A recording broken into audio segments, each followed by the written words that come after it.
ভাদ্র মাসের সন্ধ্যা, আকাশে মেঘ জমেছে। সেদিন সন্ধ্যায় মা গোয়ালঘরে দুধ দোয়াচ্ছিলেন। দূরে বাজ পড়ার শব্দ, ঝমঝম বৃষ্টি। আমি মাকে দেখছিলাম। হারিকেনের আলো তার চোখ চকচক করছিল। তার হাতের লালচে শাখা, কপালে সিঁদুর। বহুদিন চলে গেছে, তবুও তাকে এত সুন্দর লাগছিল যে নিজেকে সামলাতে পারলাম না। এই গল্পটি সম্পূর্ণ শুনলে আপনাদের পানি অটোমেটিক বের হয়ে যাবে, সো যত দ্রুত সম্ভব হাতের কাছে টিস্যু নিয়ে বসে পড়ো। বিছানার চাদর যেন নষ্ট না হয় সেটা সম্পূর্ণ খেয়াল রাখার অনুরোধ জানিয়ে গল্পটি এখন শুরু করব। তার আগে সর্বশেষ অনুরোধ, দয়া করে এমন পানি বের করার গল্প নিয়মিত শুনতে আমাদের চ্যানেলটি সকলেই সাবস্ক্রাইব করুন। ধন্যবাদ। আমার নাম অমিতা। ভাদ্রের সেই সন্ধ্যায় আমাদের পারিবারিক জীবনে এমন একটি ঘটনা ঘটেছিল যা আমাদের সবার জীবনকে একেবারে বদলে দিয়েছিল। আমাদের পরিবারে আছি আমি, আমার মা রাধা, বাবা প্রদীপ, ছোট ভাই অনির্বাণ আর দাদা প্রশান্ত। আমরা থাকি মেদিনীপুরের এক গ্রামে, যেখানে আমাদের পুরনো বাড়িটা গাছপালায় ঘেরা, একটু নির্জন জায়গায়। মা সুন্দর, কিন্তু জীবনের কষ্টে ক্লান্ত। বাবা মাছের ব্যবসা করেন, সারাদিন খাটাখাটনি করে রাতে বাড়ি ফেরেন। দাদা প্রশান্ত কলকাতায় ইঞ্জিনিয়ারিং পড়ে, বছরে দুবার বাড়ি আসে। আর ছোট ভাই অনির্বাণ, যাকে আমরা আদর করে অনু ডাকি, সে এখনও স্কুলে পড়ে। আমি কলেজে পড়ি, গ্রামের কলেজ থেকেই বাংলা অনার্স করছি। সেদিন সন্ধ্যায় মা গরু দোয়াচ্ছিলেন, আমি তার কাছে গেলাম। মাকে দেখে মনে হচ্ছিল না যে উনি আমার থেকে মাত্র 18 বছরের বড়। বাবা মায়ের বিয়ে হয়েছিল মায়ের যখন মাত্র 16 বছর বয়স। মা 27 বছর বয়সেই বিধবা হয়ে গিয়েছিলেন, কিন্তু সেটা সবাই জানত না। আসলে আমাদের পারিবারিক রহস্য ছিল একটা গভীর মিথ্যা, যা শুধু আমি আর মা ছাড়া কেউ জানত না। মা, আমি ফিসফিস করে বললাম, বাবা আজ ফিরবে না, তাই না? মা চমকে উঠলেন, বালতির দুধ একটু ছলকে পড়ল। তুই জানিস? তিনি আর চোখে আমার দিকে তাকালেন। হ্যাঁ মা, আমি সবই জানি। তুমি কতদিন আর লুকাবে? মা হাতের কাজ থামিয়ে আমার দিকে তাকালেন। তার চোখে ভয়, উদ্বেগ আর অসহায়ত্ব। চল ভিতরে, তিনি ফিসফিস করলেন, এখানে কেউ শুনে ফেলতে পারে কি? আমরা দুজনে ভিতরে এলাম। মা দুধের বালতিটা রান্নাঘরে রেখে হাত ধুয়ে এসে বসলেন। বাইরে তখন ঝড়ের বেগ বাড়ছে, জানালার পাল্লা ঝনঝন করছে। হারিকেনের আলো আমাদের মুখগুলো ছায়াচ্ছন্ন দেখাচ্ছিল। তুই কি করে জানলি? মা জিজ্ঞেস করলেন। যেদিন সেই চিঠিটা এসেছিল 13 বছর আগে, সেদিন তোমাকে কাঁদতে দেখেছিলাম। সেদিন রাতে তোমার ডায়েরি পড়েছিলাম। জানি এটা ঠিক হয়নি, কিন্তু আমি জানতে চেয়েছিলাম তুমি কেন কাঁদছ গু। মা নিঃশ্বাস ফেললেন, তাহলে তুই জানিস? তোর বাবা আসলে গি? হ্যাঁ, বাবা আসলে আমার বাবা নন। তিনি 13 বছর আগে মারা গেছেন। এই যে দীপক কাকা, যাকে আমরা সবাই বাবা বলে ডাকি, তিনি আসলে তোমার দেওর, আমার কাকা গু। মা কাপা হাতে আমার হাত ধরলেন। হ্যাঁ, তোর আসল বাবা ছিলেন অরিন্দম, দীপকের বড় ভাই। একটা বাস দুর্ঘটনায় মারা যান। দীপক তখন আমাদের পরিবারকে সামলাতে এগিয়ে আসে। সমাজে কুৎসা রটতে শুরু করে। একটা বিধবা, ছোট ছোট দুটো বাচ্চা নিয়ে। দীপক তখন বলে ও আমাদের বিয়ে করবে গি। মা, আমি সবই জানি। কিন্তু এটা আমাদের ছোট পরিবারের গোপন রহস্য। বাইরের কেউ জানে না, এমনকি দাদাও না, অনুও না গি। মা আবার বললেন, কিন্তু এখন আরও বড় একটা সমস্যা আসছে। তোর সেই বাবা, মানে দীপক, সেও আসলে জীবিত নয় গু। আমি স্তম্ভিত হয়ে গেলাম। কি বলছো মা? মা আমার দিকে তাকালেন, তার চোখ ছলছল করছিল। জাগরণপুরের সেই জঙ্গলে, যেখানে ও মাছ ধরতে যায়, ওখানে ওর সাথে এক অদ্ভুত ঘটনা ঘটেছে। ও আমায় কিছু বলতে মানা করেছে, কিন্তু এখন ও নিজেই বিপদে গি। কি ঘটনা মা? দেখ, তোর বাবা, মানে দীপক, ওর ব্যবসার কিছু টাকা পয়সা নিয়ে মাঝে মাঝে জাগরণপুরের জঙ্গলে যায়। ওখানে এক মহাজনের কাছে টাকা রেখে আসে। আসলে ওই জঙ্গল নিয়ে রহস্য আছে। ওখানে একটা গুপ্তধন আছে বলে গুজব। তা নিয়ে দীপক বছর দুয়েক ধরে ওখানে যাচ্ছে গি। বাইরে তখন বৃষ্টি থেমেছে, কিন্তু বাতাস তখনও জোরে বইছে। আমার কানে অস্পষ্ট এক আওয়াজ আসছিল, যেন কেউ আমাদের বাড়ির চারপাশে ঘুরছে। মা আবার বলতে শুরু করলেন, ওই গুপ্তধন খুঁজতে গিয়ে দীপক কিছু লোকের নজরে পড়ে গেছে। এরা খুব বিপজ্জনক লোক দাদা। এরা পুরনো এক দলের লোক, যারা এই এলাকায় বহু পুরনো থেকে কাজ করে। এরা মনে করে ওই ধন ওদের। আর এই লোকগুলো দীপককে ধমকি দিয়েছে যে গি। হঠাৎ দরজায় শব্দ। মা কথা থামিয়ে দিলেন। আমি দরজার দিকে তাকালাম। দরজা ধীরে ধীরে খুলছিল। আমরা দুজনেই ভয়ে স্তব্ধ হয়ে গেলাম। দরজা পুরো খুলতেই দেখি দাঁড়িয়ে আছে অনু। তোরা কি করছিস এখানে? সে জিজ্ঞেস করল। কিছু না, মা তাড়াতাড়ি বললেন, বৃষ্টি থামার অপেক্ষা করছিলাম গু। বৃষ্টি তো অনেকক্ষণ থেমে গেছে। অনু সন্দেহজনক দৃষ্টিতে তাকাল। আমি একটা আওয়াজ শুনলাম, তাই উঠে এসেছি। কোনো আওয়াজ নেই, আমি জোর দিয়ে বললাম। আমি স্পষ্ট শুনলাম, অনু জেদ করল। কেউ বাড়ির পেছনে ঘুরছে গি। মা আর আমি চোখাচোখি করলাম। তুই নিশ্চয়ই ভুল শুনেছিস, মা বললেন। না মা, আমি স্পষ্ট শুনেছি, অনু বলল, একটা বেশ জোর পদশব্দ। মা উঠে দাঁড়ালেন। আমি দেখছি, তিনি বললেন। তোরা এখানেই থাক গু। না মা, আমি বাধা দিলাম, আমি তোমার সাথে যাব গু। আমিও যাব, অনু বলল। কেউ যাবে না, মা দৃঢ় স্বরে বললেন। আমি দেখে আসছি। হয়তো পাড়ার কুকুরটা ঘুরছে গি। মা হারিকেন হাতে নিয়ে বাইরে গেলেন। আমরা জানলা দিয়ে দেখলাম হারিকেনের আলো। মা বাড়ির চারপাশে ঘুরে দেখছেন। হঠাৎ তিনি থমকে দাঁড়ালেন, যেন কিছু একটা দেখতে পেয়েছেন। তারপর ছুটে ভিতরে এলেন। কি হলো মা? আমি জিজ্ঞেস করলাম। কিছু না, তিনি বললেন, শুধু এই দেখ। তিনি একটা কাগজ আমার দিকে এগিয়ে দিলেন। আমি কাগজটা হাতে নিয়ে পড়লাম। তাতে লেখা, ঝরনার যেখানে শুরু, পাথরের নিচে উত্তর। অদ্ভুত একটা লেখা, যেন কোনো সাংকেতিক বার্তা। এটা কি মা? আমিও জানি না, মা বললেন, এটা বাড়ির পেছনে পড়েছিল। অনু আমার হাত থেকে কাগজটা কেড়ে নিল। দেখি। অনু, যা, শুতে যা, মা ধমকালেন। কিন্তু মা, এটা কি? কিছু না, পাড়ার বাচ্চারা মজা করছে গি। অনু অনিচ্ছা সত্ত্বেও চলে গেল। মা দরজা বন্ধ করে দিলেন। শোনো, তিনি আবার ফিসফিস করতে লাগলেন, আসল কথা হল, তোর বাবা, দীপক, জঙ্গলে যে ধন খুঁজতে গিয়েছিল, সেটা আসলে ব্রিটিশদের আমলের এক জমিদারের গুপ্তধন। ওই জমিদারের বংশধরেরা এখনও খুঁজছে সেটা। আর তোর বাবা সেটার খোঁজ পেয়ে গেছে। কিন্তু এখন ওরা দীপককে হুমকি দিচ্ছে যে গি। হঠাৎ বাইরে থেকে জোরে আওয়াজ এলো, যেন কেউ জানালায় আঘাত করেছে। আমরা দুজনেই চমকে উঠলাম। দরজা জানালা বন্ধ কর, মা বললেন। আমি ছুটে গিয়ে সব জানালা বন্ধ করে দিলাম। মা, ফোন করি পুলিশে? না, মা জোর দিয়ে বললেন, পুলিশ এ ব্যাপারে কিছু করতে পারবে না। এসব লোক খুব প্রভাবশালী। তাহলে কি করব? আমাদের দীপকের কাছে যেতে হবে। ও এখন জাগরণপুরের জঙ্গলে লুকিয়ে আছে। আমাদের ওকে সাবধান করতে হবে। জাগরণপুর? সেটা তো এখান থেকে 50 কিলোমিটার দূর। হ্যাঁ। কাল ভোরেই আমাদের রওনা দিতে হবে গি। কিন্তু অনু, দাদা? ওদের কিছু বলা যাবে না। দাদা তো কলকাতায়। আর অনুকে বলবো আমরা বাজারে যাচ্ছি। আমি মাথা নাড়লাম। কিন্তু বুঝতে পারছিলাম না, এত বড় একটা কথা মা এতদিন কিভাবে লুকিয়ে রেখেছিলেন। মা, এসব তুমি আমাকে আগে বলনি কেন? তোকে বিপদে ফেলতে চাইনি। তোর দাদা কলকাতায়, সেখানেই ভালো আছে। আর তুই আর অনু, তোদের এসব থেকে দূরে রাখতে চেয়েছিলাম গু। কিন্তু এখন আর কোনো উপায় নেই। তোর বাবা বিপদে। আমাদের ওকে সাহায্য করতে হবে গু। আমি বুঝতে পারলাম, আমাদের পারিবারিক জীবনে এক নতুন অধ্যায় শুরু হতে চলেছে। একটা রহস্যময় অধ্যায়, যেখানে আমার তথাকথিত বাবা আসলে আমার বাবা নন, তিনি আমার কাকা। আর তিনি এখন কোনো এক গুপ্তধনের খোঁজে জাগরণপুরের জঙ্গলে লুকিয়ে আছেন। পরের দিন ভোরে আমরা অনুকে বলে দিলাম যে আমরা শহরে যাচ্ছি বাজার করতে। অনু সন্দেহ করল, কিন্তু কিছু বলল না। আমরা বেরিয়ে পড়লাম জাগরণপুরের উদ্দেশ্যে। বাসে করে 2 ঘণ্টার যাত্রা।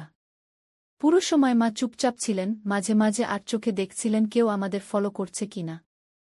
আমরা জাগরণপুর পৌঁছে বাস থেকে নেমে গ্রামের দিকে হাঁটা শুরু করলাম। গ্রাম পেরিয়ে জঙ্গলের দিকে যেতে হবে। আমরা একটা চায়ের দোকানে বসলাম। দেখো, মা বললেন, আমরা সবার নজর এড়াতে আলাদা আলাদা পথে যাব। তুমি ওই পথ দিয়ে যাও, আমি অন্য পথে যাচ্ছি।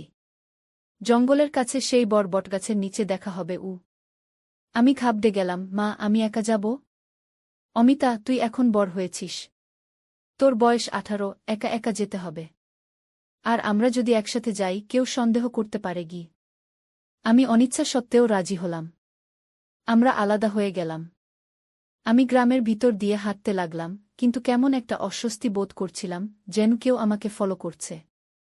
আমি মাঝে মাঝে পেছন ফিরে দেখছিলাম, কিন্তু কাউকে দেখতে পাচ্ছিলাম না। গ্রাম পেরিয়ে আমি জঙ্গলের পথে এলাম।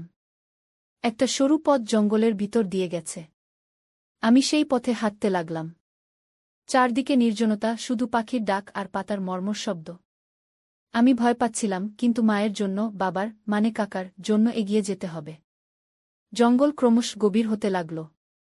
আমি মায়ের কথা মতো সেই বড় বটগাছের দিকে এগিয়ে যাচ্ছিলাম, যখন হঠাৎ একটা শব্দ শুনলাম। আমি ঝোপের দিকে তাকালাম। সেখানে কিছু একটা নড়াচড়া করছিল। আমি পাথর হয়ে দাঁড়িয়ে রইলাম। কে কে ওখানে? আমি কাপা গলায় জিজ্ঞেস করলাম। কোনো উত্তর এলো না। আমি দ্রুত হাঁটতে শুরু করলাম। হঠাৎ পেছন থেকে পায়ের শব্দ। আমি ছুটতে শুরু করলাম। পেছন থেকে কেউ আমাকে ধাওয়া করছিল। আমি প্রাণপণে ছুটছিলাম, কিন্তু পা হোঁচট খেয়ে পড়ে গেলাম। উঠে দাঁড়ানোর আগেই কেউ পেছন থেকে আমার মুখ চেপে ধরল। চুপ, একটা গলা বলল। আমি চিৎকার করতে চাইলাম, কিন্তু পারলাম না। আমি দেখলাম একজন লোক আমাকে ধরে রেখেছে। তার মুখ ঢাকা। তুমি কে? সে জিজ্ঞেস করল। আমি কিছু বলতে পারলাম না, তার হাত আমার মুখে ছিল। আমি তোমার মুখ ছেড়ে দেব, কিন্তু চিৎকার করবে না, ঠিক আছে? আমি মাথা নাড়লাম। সে ধীরে ধীরে হাত সরাল। তুমি কে? আমি জিজ্ঞেস করলাম। আমি তোমার প্রশ্নের উত্তর দেব না। তুমি কে, আর এখানে কি করছ? আমি আমি অমিতা। আমি আমার বাবাকে খুঁজতে এসেছি। লোকটি স্তব্ধ হয়ে গেল। তোমার বাবাকে? দীপক দত্ত। লোকটি আমার হাত ধরে টানল। আমার সাথে এসো। কোথায় নিয়ে যাচ্ছ আমাকে? আমার মা আসবেন। তোমার মাও এখানে? লোকটি চমকে উঠল। শোনো, এটা বিপজ্জনক জায়গা। তোমাদের এখানে আসা উচিত হয়নি। কি? আমার বাবা কোথায়? চুপ করো, আমার সাথে এসো। আমরা জঙ্গলের ভিতর দিয়ে হাঁটতে লাগলাম। আমি ভয়ে কাঁপছিলাম। এই লোকটি কে? সে আমাকে কোথায় নিয়ে যাচ্ছে? মা কোথায়? আমরা একটা ছোট কুঁড়ে ঘরের সামনে এসে থামলাম। লোকটি দরজায় টোকা দিল, একটা বিশেষ ধরনের টোকা, যেন কোনো সংকেত। দরজা খুলে গেল। আমার চোখ কপালে উঠল। সামনে দাঁড়িয়ে আমার বাবা, মানে কাকা, দীপক। বাবা! আমি চিৎকার করে উঠলাম। অমিতা, তুই এখানে কি করছিস? তিনি আতঙ্কিত গলায় বললেন। বাবা, মাও আসছেন। আমরা তোমাকে খুঁজতে এসেছি। বাবা আমাকে জড়িয়ে ধরলেন। পাগল মেয়ে, তোরা এখানে কেন এলি? এটা বিপজ্জনক জায়গা। আপনি ওর বাবা? আমাকে যে লোকটি ধরে এনেছিল সে জিজ্ঞেস করল। হ্যাঁ, প্রফুল্ল, বাবা বললেন। প্রফুল্ল তার মুখের কাপড় সরিয়ে ফেলল। দেখলাম একটি 30-এর কোঠায় পরা লোক, গায়ের রং ফর্সা, মুখে কয়েকদিনের দাড়ি। আমি আপনার মেয়েকে জঙ্গলে দেখে সন্দেহ করেছিলাম, প্রফুল্ল বলল। ভাগ্যিস ধরেছিলাম, নইলে ওরা ধরতে পারত। ওরা কারা বাবা? আমি জিজ্ঞেস করলাম। পরে বলবো, বাবা বললেন। তোর মা কোথায়? আমরা আলাদা পথে এসেছি। বটগাছের কাছে দেখা হওয়ার কথা ছিল। বাবা ও প্রফুল্লের মুখ ফ্যাকাশে হয়ে গেল। কোন বটগাছ? প্রফুল্ল জিজ্ঞেস করল। জঙ্গলের প্রবেশপথের কাছে একটা বড় বটগাছ আছে, সেখানে গিউ। ভগবান! প্রফুল্ল চিৎকার করে উঠল। ওটা ওদের আড্ডা। আমাদের এখনই যেতে হবে। আমরা 3 জনে কুঁড়েঘর থেকে বেরিয়ে পড়লাম। প্রফুল্ল আমাদের এক গোপন পথ দিয়ে নিয়ে চলল। পথে বাবা আমাকে সংক্ষেপে বলে দিলেন কি হয়েছে। জাগরণপুরের জঙ্গলে একটা প্রাচীন মন্দির আছে, যেটি ব্রিটিশদের আমলে একটি গুপ্ত ধনভাণ্ডার হিসেবে ব্যবহৃত হতো। এখানে একটি জমিদার পরিবার তাদের সম্পত্তি লুকিয়ে রেখেছিল। কিন্তু দেশ স্বাধীন হওয়ার পর কিছু লোক সেই ধনভাণ্ডার দখল করে নেয়। এরা ছিল স্থানীয় একটি গোষ্ঠী, যারা নিজেদের নাগ বংশের উত্তরাধিকারী দাবি করত। এরা অবৈধভাবে এই অঞ্চলে সোনা, হীরা পাচার করে। বাবা এই গোষ্ঠীর বিরুদ্ধে প্রমাণ সংগ্রহ করতে এসেছিলেন। তিনি আসলে পুলিশের একজন গোপন এজেন্ট, যাকে এই দলটিকে ধরার জন্য নিয়োগ করা হয়েছিল। আর প্রফুল্ল হল তার সহকারী। কিন্তু আমাদের সব রিপোর্ট ফাঁস হয়ে গেছে, বাবা বললেন। কেউ পুলিশের ভিতর থেকে এদের সাহায্য করছে। তাই আমরা নিজেদের মৃত বলে ঘোষণা করে দিয়েছি ওপরের কাছে গিয়ে। তার মানে তুমি আসলে মাছের ব্যবসায়ী নও? না, আমি গোয়েন্দা বিভাগের লোক। আমার মাথা ঘুরে গেল। আমার কাকা, যাকে আমি বাবা ভেবে এতদিন ডেকে আসছিলাম, আসলে একজন গোপন পুলিশ এজেন্ট। আমরা দ্রুত বটগাছের দিকে এগোলাম। আমার হৃৎপিণ্ড ধড়ফড় করছিল। মা কি ঠিক আছেন? ওরা কি মাকে ধরে ফেলেছে? বটগাছের কাছে পৌঁছে আমরা চারপাশে তাকালাম। কোথাও মাকে দেখা যাচ্ছিল না। এখানে কেউ নেই, প্রফুল্ল চাপা গলায় বলল। হঠাৎ আমরা একটা শব্দ শুনলাম, গাছের উপর থেকে আসা একটা শব্দ। তিনজনেই উপরে তাকালাম। বটগাছের একটা ডালে বসে আছেন মা। মা! আমি অবাক হয়ে চিৎকার করে উঠলাম। শশ! মা আঙুল ঠোঁটে রেখে ইশারা করলেন, ওরা এখানে আছে কি? তিনি সাবধানে গাছ থেকে নেমে এলেন। ওরা ওইদিকে, তিনি একটা দিক দেখালেন, 5 জন লোক, সবার হাতে বন্দুক। রাধা, তুমি এখানে কেন? বাবা ফিসফিসিয়ে বললেন। তোমাকে সাবধান করতে, মা বললেন, ওরা জানে তুমি বেঁচে আছো। ওরা তোমাকে খুঁজছে। কিভাবে জানলে? আমাদের বাড়িতে ওরা এসেছিল। সেই চিঠি রেখে গেছে। আমি বুঝতে পেরেছিলাম। চিঠি? কি চিঠি? ঝরনার যেখানে শুরু, পাথরের নিচে উত্তর, আমি বললাম। বাবা ও প্রফুল্লের মুখ পাংশু হয়ে গেল। এটা সাংকেতিক বার্তা, প্রফুল্ল বলল। এটা মন্দিরের গুপ্ত প্রবেশপথের ইঙ্গিত। আমরা এখন কি করব? মা জিজ্ঞেস করলেন। আমাদের এখান থেকে পালাতে হবে, বাবা বললেন, ওরা যে কোনো সময় এসে পড়তে পারে। কিন্তু কোথায় যাব? আমি জিজ্ঞেস করলাম। তিস্তাপুরে, প্রফুল্ল বলল, ওখানে আমার এক বন্ধু আছে। আমরা ওখানে আশ্রয় নিতে পারি। আগে আমাদের সেই মন্দিরে যেতে হবে, বাবা বললেন। বাবা, কি পাগল হয়েছ? আমি বললাম, যেখানে বিপদ সেখানেই তুমি যেতে চাইছ। শোনো অমিতা, বাবা বললেন, আমাদের কাছে এমন কিছু প্রমাণ আছে যা পুলিশকে দিতে হবে। সেগুলো মন্দিরে লুকানো। সেগুলো ছাড়া আমরা ওদের বিরুদ্ধে কিছু করতে পারব না। মা, বাবা, প্রফুল্ল ও আমি, আমরা 4 জন সন্তর্পণে জঙ্গলের ভিতর দিয়ে এগোতে লাগলাম। প্রফুল্ল আমাদের পথ দেখাচ্ছিল। আধা ঘণ্টা হাঁটার পর আমরা এক পাহাড়ের পাদদেশে পৌঁছালাম।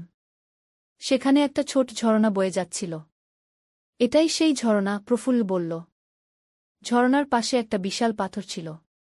এটা না? মা জিজ্ঞেস করলেন। হ্যাঁ, প্রফুল্ল বলল।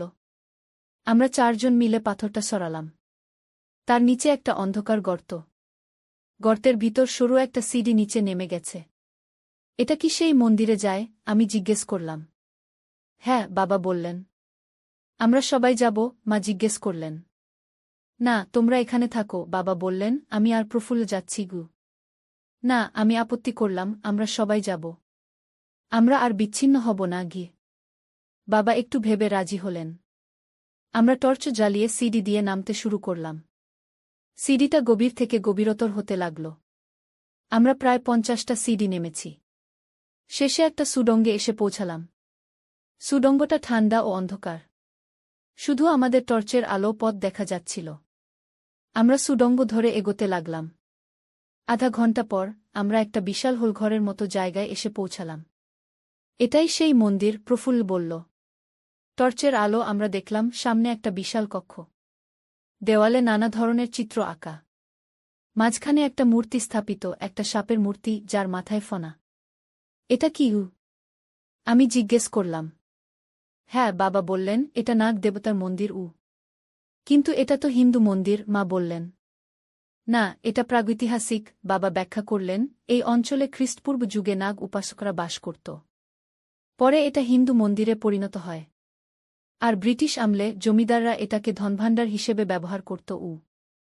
আমাদের যা দরকার সেটা কোথায়? প্রফুল্ল জিজ্ঞেস করল। ওই দেবমূর্তির পেছনে, বাবা বললেন। আমরা মূর্তির পেছনে গেলাম। সেখানে দেওয়ালে একটা খাঁজ দেখা গেল। বাবা সেটা টিপতেই দেওয়ালের একটা অংশ সরে গেল। ভিতরে একটা ছোট কুঠুরি। এটা কি? আমি অবাক হয়ে জিজ্ঞেস করলাম। হ্যাঁ, বাবা বললেন, এখানেই ধনভাণ্ডার ছিল। কিন্তু এখন খালি। তাহলে তোমার প্রমাণ? এই দেখো, বাবা কুঠুরির দেওয়ালে টর্চ ফেললেন। আমরা দেখলাম দেওয়ালে নানা ধরনের ছবি, নাম, তারিখ লেখা। এগুলো কি? মা জিজ্ঞেস করলেন। এগুলো হলো সাক্ষ্য, বাবা বললেন। দেখো, এগুলো তারিখের হিসাব, কখন কি ধনসম্পদ কোথায় নিয়ে যাওয়া হয়েছে, কোন ট্রাকে, কোন লোক ভারপ্রাপ্ত ছিল। ওরা এগুলো রেকর্ড রাখত। এজন্যই আমি এখানে এসেছিলাম, এগুলো খুঁজতে। প্রফুল্ল তাড়াতাড়ি ছবি তুলতে শুরু করল। মোবাইলে। আমাদের আরও একটা কাজ করতে হবে, বাবা বললেন। কি? আমরা 3 জন একসাথে জিজ্ঞেস করলাম। ওই মূর্তির ভিতরে একটা মূল্যবান রত্ন আছে, বাবা বললেন, একটা নীলা পাথর, যা ওরা ভারত-নেপাল সীমান্ত পার করে নিয়ে যাওয়ার পরিকল্পনা করছে। আমাদের সেটা উদ্ধার করতে হবে। কিন্তু কিভাবে? মা জিজ্ঞেস করলেন। বাবা পকেট থেকে একটা ছোট হাতুড়ি বের করলেন। আমরা মূর্তির মাথা ভেঙে ফেলব। কিন্তু এটা পবিত্র মন্দির, মা প্রতিবাদ করলেন। এটা আসল মূর্তি নয়, প্রফুল্ল ব্যাখ্যা করল, এটা ওরা তৈরি করেছে নীলা পাথর লুকানোর জন্য। আসল মূর্তি এখান থেকে অনেক দূরে, রাজ্য জাদুঘরে সংরক্ষিত। আমরা ফিরে গেলাম মূর্তির কাছে। বাবা হাতুড়ি দিয়ে মূর্তির মাথায় আঘাত করলেন। কিছুক্ষণ পরেই মূর্তির মাথা ভেঙে গেল, আর ভিতর থেকে বেরিয়ে এলো একটা আশ্চর্য নীল পাথর, মুক্তোর সমান আকারের। এটাই সেই নীলা পাথর? আমি অবাক হয়ে জিজ্ঞেস করলাম। হ্যাঁ, বাবা বললেন, এটার মূল্য কোটি টাকার বেশি। বাবা পাথরটা পকেটে রাখলেন। চলো, এবার আমাদের পালাতে হবে। যতক্ষণ না আমরা সুরক্ষিত স্থানে পৌঁছাই ততক্ষণ বিপদ। আমরা বেরিয়ে আসার জন্য ঘুরে দাঁড়ালাম, কিন্তু হঠাৎ কয়েকটা টর্চের আলো আমাদের চোখে পড়ল। সামনে একদল লোক। আরে বাহ, দীপক বাবু, আপনাকে এখানে পাওয়া যাবে ভাবিনি, একজন লোক বলল। বিমল, বাবা গম্ভীর গলায় বললেন। আপনি তো মৃত, তাই না? বিমল হাসল। আমাদের ধোঁকা দিয়েছিলেন? আর এই তো আপনার স্ত্রী, আর মেয়ে, আর প্রফুল্ল। বিমলের সাথে আরও 4 জন লোক ছিল, সবার হাতে বন্দুক। আপনি কি মনে করেছেন আমরা জানি না এই গুপ্ত পথের কথা? বিমল আবার বলল। তাহলে আমাদের ফলো করনি কেন? বাবা জিজ্ঞেস করলেন। কারণ আমরা চাইছিলাম আপনি আমাদের কাজটা করে দিন। বিমল হাসল। মূর্তি ভাঙার কাজটা। পাথরটা দিয়ে দাও, দীপক। বিমল হাত বাড়াল, নইলে তোমার মেয়ে ও স্ত্রীকে গুলি করব। বাবা অসহায়ভাবে তাকালেন। আচ্ছা, নাও। তিনি পকেট থেকে পাথরটা বের করলেন। পাগল হয়েছ? প্রফুল্ল চেঁচিয়ে উঠল, এটা দিয়ে দিলে আমাদের বাঁচাবে না। আমার কাছে কোনো বিকল্প নেই, বাবা বললেন। হঠাৎ আমার মাথায় একটা বুদ্ধি এলো। আমি মায়ের হাত ধরলাম। মা, ওই দেওয়ালের দিকে তাকাও। আমি ফিসফিস করলাম। মা দেওয়ালের দিকে তাকালেন, অবাক হয়ে। আমি যে দিকে ইশারা করেছিলাম সেখানে একটা বিশাল পাথরের শিলা টাঙানো ছিল। সেটা যদি পড়ে যায় তাহলে বিমল ও তার লোকদের উপর পড়বে। মা বুঝতে পেরে বাবার দিকে চোখের ইশারা করলেন। ঠিক আছে, তোমার পাথর নাও। বাবা এগিয়ে গেলেন বিমলের দিকে। আমি ও মা ধীরে ধীরে সরে গেলাম দেওয়ালের দিকে, যেখানে শিলা ঝুলছিল। এই পাথর হাতে পেয়ে আমাদের বস খুব খুশি হবেন, বিমল বলল। তোমাদের বসকে? বাবা জিজ্ঞেস করলেন। আপনাকে তা জানানোর দরকার নেই, বিমল হাসল। ঠিক তখনই আমি ও মা সেই শিলা দুদিক থেকে একসাথে ধাক্কা দিলাম। বিশাল শিলাটা দোলে উঠল, পরে ভয়ানক শব্দে নিচে পড়ল। বিমল ও অন্যদের উপর। পালাও, বাবা চিৎকার করে উঠলেন। আমরা সবাই ছুটে বেরিয়ে এলাম। সুডঙ্গ ধরে দৌড়ে সিঁড়ি দিয়ে উপরে উঠে এলাম। আমরা জোরে দৌড়াতে লাগলাম, পেছনে ফিরে তাকালাম না। আমরা কোথায় যাব এখন? মা হাঁপাতে হাঁপাতে জিজ্ঞেস করলেন। তিস্তাপুর, প্রফুল্ল বলল। আমার বন্ধু সেখানে আছে কি? আমরা দৌড়াতে লাগলাম। জঙ্গল পেরিয়ে, গ্রাম পেরিয়ে আমরা একটা বাস ধরলাম তিস্তাপুরের দিকে যাওয়ার জন্য। বাসে উঠে আমি বাবার পাশে বসলাম। বাবা, তুমি আমাদের এতদিন বলনি কেন? আমি জিজ্ঞেস করলাম। তোদের বিপদে ফেলতে চাইনি, বাবা বললেন। আমি জানতাম এরা খুব বিপজ্জনক। কিন্তু এখন আমরা কোথায় যাব? আমাদের বাড়ি, গ্রাম, সবকিছু ছেড়ে। মাত্র কিছুদিনের জন্য, বাবা আমাকে সান্ত্বনা দিলেন, যতদিন না এদের ধরা হয়। এই পাথর ও ছবিগুলো পুলিশকে দিলে ওরা সবাইকে গ্রেফতার করবে। আমি মাথা নাড়লাম, চুপ করে বসে রইলাম। আমার মাথা ঘুরছিল। কয়েক ঘন্টা আগেও আমি ভাবতে পারিনি যে আমাদের পরিবারে এত রহস্য লুকিয়ে আছে। আমার আসল বাবা, দাদা, আমার তথাকথিত বাবা, কাকা, আর তিনিও আসলে একজন গোপন পুলিশ এজেন্ট। তিস্তাপুর পৌঁছে আমরা প্রফুল্লের বন্ধুর বাড়িতে গেলাম। তার নাম মধু। এরা কে? মধু জিজ্ঞেস করল। আমার মিশনের সঙ্গী, প্রফুল্ল বলল। ইনি দীপক, ওর স্ত্রী রাধা, আর মেয়ে অমিতা গু। মধু আমাদের থাকার ব্যবস্থা করে দিল। পরের দিন সকালে বাবা ও প্রফুল্ল পুলিশ সুপারের সাথে দেখা করতে গেলেন। সেই পাথর ও ছবিগুলো দেখিয়ে সব বললেন। পুলিশ সেই দিনই অভিযান চালাল জাগরণপুরের জঙ্গলে। বিমল ও আরও 10 জনকে গ্রেফতার করা হল। কিন্তু দলের প্রধান, যাকে বস বলা হতো, পালিয়ে গেল। 1 সপ্তাহ পর আমরা ফিরে এলাম আমাদের গ্রামে। অনু বেচারা কত চিন্তিত হয়েছিল। ওকে আমরা সব কথা বললাম। ও অবাক হয়ে গেল আমাদের পরিবারের এই অজানা ইতিহাস জেনে। দাদাকে বলবে? অনু জিজ্ঞেস করল। হ্যাঁ, বাবা বললেন, এবার সবাই জানবে গু। কিন্তু সপ্তাহখানেক শান্তিতে কাটার পর একদিন রাতে আমরা এক ভয়ঙ্কর ঘটনার মুখোমুখি হলাম। আমি ও মা বারান্দায় বসেছিলাম, বাবা ও অনু ঘরে ছিল। হঠাৎ একটা গাড়ি এসে আমাদের বাড়ির সামনে থামল। দুজন লোক নামল, একজন পরিচিত, সেই বিমল যাকে আমরা মন্দিরে দেখেছিলাম। এ কি? ও তো জেলে গু। আমি বিটবিট করলাম। ওরা পালিয়েছে, মা ফিসফিস করলেন, ওদের বস নিশ্চয়ই ওদের ছাড়িয়েছে গু। ওরা ধীরে ধীরে আমাদের বাড়ির দিকে এগিয়ে আসতে লাগল। ভিতরে যাও, মা আমাকে ধাক্কা দিলেন, বাবাকে বলো উ। আমি ছুটে ভিতরে গেলাম। বাবা, বিমল এসেছে, আমি চিৎকার করে উঠলাম। বাবা লাফিয়ে উঠে দাঁড়ালেন। অমিতা, অনু, পেছনের দরজা দিয়ে পালাও, তিনি বললেন। আমি ওদের আটকাব গো। না, আমি যাব না, আমি বললাম। আমিও না, অনু গম্ভীর গলায় বলল। বাবা বন্দুক বের করলেন। তোরা পেছনের ঘরে যা, তিনি দৃঢ় স্বরে বললেন। আমরা পেছনের ঘরে গেলাম। বারান্দা থেকে আওয়াজ শুনলাম। দীপক বাবু, বেরিয়ে আসুন, বিমল চিৎকার করছিল। কি চাব? বাবার গম্ভীর গলা শোনা গেল। আপনার কাছে কিছু জিনিস আছে, আমাদের বসের জিনিস। বিমল বলল, আমরা সেগুলো নিতে এসেছি উ। তোমাদের বসকে? বাবা জিজ্ঞেস করলেন। খুব শীঘ্রই জানতে পারবেন, বিমল হাসল। আমরা টেলিফোন করছিলাম পুলিশে, কিন্তু কেউ ফোন ধরছিল না। হঠাৎ একটা জোরে শব্দ হল, যেন দরজা ভেঙেছে। বাবা, আমি চিৎকার করে উঠলাম। অনু আমাকে ধরে রাখল। দাদি, আমাদের পালাতে হবে, সে বলল। বাইরে থেকে গুলির শব্দ শোনা গেল। আমরা ভয়ে অস্থির হয়ে উঠলাম। আবার গুলির শব্দ। তারপর নিস্তব্ধতা। বাবা, মা, আমি চিৎকার করে উঠলাম। শশ! অনু আমাকে চাপা দিয়ে ধরল, ওরা শুনতে পাবে। আমরা পেছনের দরজা দিয়ে বেরিয়ে পড়লাম। বাইরে অন্ধকার, কার্তিক মাসের শেষ, কুয়াশাচ্ছন্ন রাত। আমরা ছুটতে লাগলাম পাড়ার ভিতর দিয়ে, যেখানে লোকজন আছে সেদিকে। আমরা পাড়ার গোলদার কাকুর বাড়িতে গিয়ে ধাক্কা দিলাম দরজায়।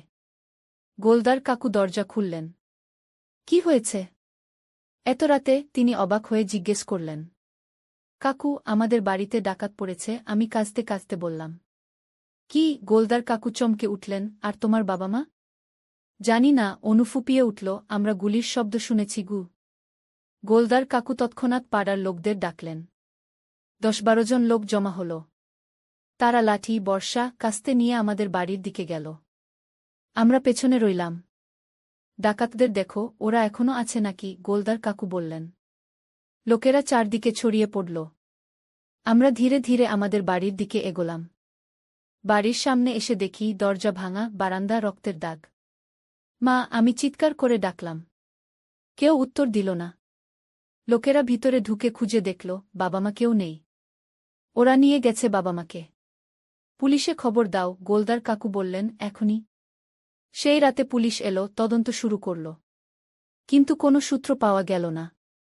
আমরা, অনু ও আমি, গোলদার কাকুর বাড়িতে থাকতে লাগলাম। পরদিন সকালে একজন লোক আমাদের একটা চিঠি এনে দিল। সে বলল, একজন লোক ওকে 500 টাকা দিয়ে এই চিঠি আমাদের হাতে পৌঁছে দিতে বলেছে। চিঠিতে লেখা, নীলা পাথর ফেরত চাও যদি তারাপীঠে এসো। বসের সাথে দেখা করো উ। আমরা পুলিশকে চিঠি দেখালাম। পুলিশ সুপার নিজে এলেন, চিঠি দেখলেন। তারাপীঠ? তিনি বললেন, বীরভূম জেলায় তারাপীঠ। ওখানে কে আছে? আমরা জানি না, আমি বললাম। আমাদের বাবা মাকে ওরা ধরে নিয়ে গেছে গিউ। আমরা একটা টিম পাঠাচ্ছি তারাপীঠে, পুলিশ সুপার বললেন। আমরাও যাব, আমি বললাম। না, এটা বিপজ্জনক, পুলিশ সুপার বাধা দিলেন। ওরা আমাদের বাবা মাকে ধরে নিয়ে গেছে। আমি কেঁদে উঠলাম। আমরা যাবই গিয়ে। পুলিশ সুপার শেষে রাজি হলেন। পরের দিন সকালে আমরা, অনু ও আমি, পুলিশের একটা জিপে করে রওনা দিলাম তারাপীঠের দিকে। সেখানে আরও 10 জন পুলিশ অফিসার আমাদের সাথে যোগ দেবেন। তারাপীঠ একটা বিখ্যাত তীর্থস্থান, শক্তিপীঠ। তারা দেবীর মন্দির আছে সেখানে। সাধুসন্ন্যাসীদের আশ্রয়স্থল। আমরা সেখানে পৌঁছে মন্দিরের কাছে গেলাম। কিন্তু এত বড় জায়গায় কোথায় খুঁজব? পুলিশ সুপার আমাদের একটা হোটেলে থাকতে বললেন। নিজেরা খোঁজ করতে বেরিয়ে গেলেন। সন্ধ্যাবেলা হোটেলে বসে আছি, তখন দরজায় নক। আমি দরজা খুলতেই একজন সাধু। তুমি অমিতা? তিনি জিজ্ঞেস করলেন। আমি ভয় পেয়ে পেছু হটলাম। আপনি কে? আমাকে কি করে চিনলেন? আমি প্রফুল্ল। আমাকে চিনতে পারছ না? আমি ভালো করে তাকিয়ে দেখলাম, সত্যিই প্রফুল্ল। লম্বা দাড়ি, গেরুয়া পোশাক, ত্রিশূল হাতে। প্রফুল্ল কাকা! আমি চিৎকার করে উঠলাম। শশ! তিনি আমাকে থামালেন। চুপ, কেউ শুনতে পারে গি। আপনি এখানে? বাবা মা কোথায়? তাই তো তোমাদের খুঁজছি। তিনি বললেন, তোমরা কিভাবে এখানে এলে? আমি ওকে চিঠির কথা বললাম। না, এটা ফাঁদ। প্রফুল্ল বললেন, আমরা খবর পেয়েছিলাম ওরা বিহারের দিকে গেছে। তোমাদের পুলিশ দলকে সরিয়ে নেওয়ার জন্যই ওরা এখানে টেনে এনেছে গি। তাহলে বাবা মা? আমরা খুঁজছি। তোমরা এখনই আমার সাথে আসো গু। আমরা কোথায় যাব? বর্ধমান। ওখানে আমাদের একটা ঘাঁটি আছে। সেখানে আরও অফিসাররা আছেন গু। আমরা, অনু ও আমি প্রফুল্লের সাথে পালিয়ে এলাম হোটেল থেকে। একটা জিপে করে রওনা দিলাম বর্ধমানের দিকে। সারারাত গাড়ি চালিয়ে ভোরবেলা আমরা পৌঁছালাম বর্ধমানে। প্রফুল্ল আমাদের একটা ছোট বাড়িতে নিয়ে গেলেন। সেখানে আরও কয়েকজন অফিসার ছিলেন। তারা আমাদের দেখে অবাক হয়ে গেলেন। আরে এরা কারা? একজন অফিসার জিজ্ঞেস করলেন। দীপকের ছেলে মেয়ে। প্রফুল্ল বললেন। কিন্তু তুমি ওদের এখানে আনলে কেন?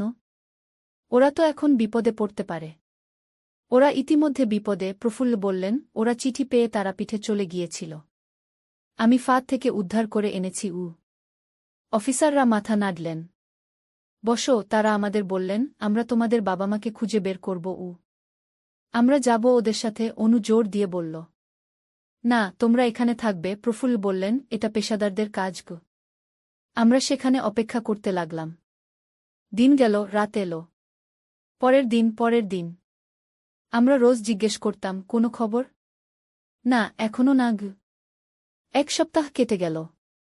একদিন রাতে আমরা বাড়িতে ঘুমিয়েছিলাম, হঠাৎ জোরে শব্দ। বাইরে থেকে চিৎকার, পুলিশ! হাত তোলো! আমরা ধর্মট করে উঠে দেখি, বাড়ি পুলিশে ঘেরাও। আমাদের ধরে নিয়ে গেল। সেখানে আমরা দেখলাম প্রফুল্লকে হাতকড়ি পরিয়ে রাখা হয়েছে। প্রফুল্ল কাকা! আমি চিৎকার করে উঠলাম, কি হয়েছে?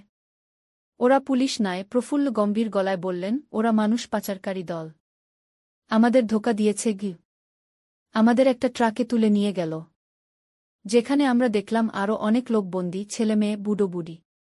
এরা কারা? আমি অবাক হয়ে জিজ্ঞেস করলাম। এরা সবাই বন্দী। প্রফুল্ল বললেন, ওই লোকগুলো পাচারকারী দল। ওরা মানুষ পাচার করে দেশের বাইরে গি। এর সাথে আমাদের বাবা মার কি সম্পর্ক? দীপক এদের বিরুদ্ধেও তদন্ত করছিল। প্রফুল্ল বললেন, এই পাচারকারী দল ও নাগ বংশের উত্তরাধিকারীরা একই দলের অংশ। ট্রাক চলতে লাগল, ঘণ্টার পর ঘণ্টা। আমরা কোথায় যাচ্ছি জানতাম না। শেষে একটা বিশাল গুদামের সামনে ট্রাক থামল। আমাদের নামিয়ে ভিতরে নিয়ে গেল। ভিতরে গিয়ে আমার চোখ ছানাবড়া। সেখানে আমার মা বাবাকে দেখলাম। মা! বাবা! আমি ছুটে গেলাম ওদের দিকে। বাবা মা আমাদের জড়িয়ে ধরলেন। তোরা ভালো আছিস? মা কাঁদতে কাঁদতে জিজ্ঞেস করলেন। হ্যাঁ মা, অনু বলল, তোমরা কেমন আছো?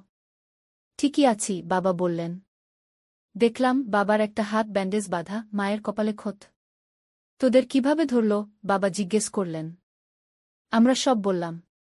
আমি আশঙ্কা করেছিলাম। প্রফুল্ল বললেন, সবাই বিশ্বাস করছিল দলটা বিহারে, কিন্তু আমি সন্দেহ করেছিলাম ওরা বর্ধমান সীমান্তে ঘাঁটি গেড়েছে গু।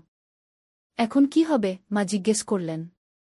আমাদের জানতে হবে কে এই দলের প্রধান। বাবা বললেন, এখন পর্যন্ত আমরা শুধু ছোটখাটো সদস্যদের ধরতে পেরেছি, বিমল, তার সঙ্গীরা। কিন্তু প্রধান কে সেটা এখনও ধরতে পারিনি গি। তুমি জানো প্রধান কে? আমি জিজ্ঞেস করলাম। সন্দেহ আছে, বাবা বললেন, কিন্তু প্রমাণ নেই গু। হঠাৎ একটা শব্দ হল। সবাই চমকে উঠলাম। গুদামের দরজা খুলে গেল। একজন লোক ঢুকল, তার পেছনে আরও কয়েকজন। এগিয়ে আসতেই আমরা হতবাক। গোলদার কাকু! আমিও অনু একসাথে চিৎকার করে উঠলাম। হ্যাঁ, আমাদের পাড়ারই সেই গোলদার কাকু, যিনি আমাদের সাহায্য করেছিলেন আমাদের বাড়িতে যখন ডাকাতি হয়েছিল, যিনি পুলিশে খবর দিয়েছিলেন। তা কেমন আছো সবাই? গোলদার কাকু হাসলেন। দীপক, আমার বন্ধু, তুমি খুব বুদ্ধিমান, কিন্তু আমাকে ধরতে পারলে না গি। আমি জানতাম, বাবা বললেন, আমি তোমার উপর সন্দেহ করেছিলাম, কিন্তু প্রমাণ ছিল না গি। এখন প্রমাণের দরকার নেই। গোলদার কাকু হাসলেন, তোমরা আমার হাতে, আমার দলের হাতে। নাগ বংশের উত্তরাধিকারীদের হাতে গু। তুমি নাগ বংশের? বাবা জিজ্ঞেস করলেন। হ্যাঁ, আমার পূর্বপুরুষেরা ছিলেন এই অঞ্চলের প্রাচীন নাগ উপাসকদের বংশধর। আমাদের রয়েছে এই অঞ্চলের উপর দাবি, এখানকার সম্পদের উপর দাবি গু। তুমি মন্দিরের গুপ্তধন চুরি করেছ, তারপর মানুষ পাচার শুরু করেছ, বাবা বললেন। ব্যবসা, গোলদার হাসলেন, সবই ব্যবসা। এখন আমার প্রয়োজন সেই নীলা পাথর। আমি জানি তোমার কাছে আছে গি। আমার কাছে নেই, বাবা বললেন।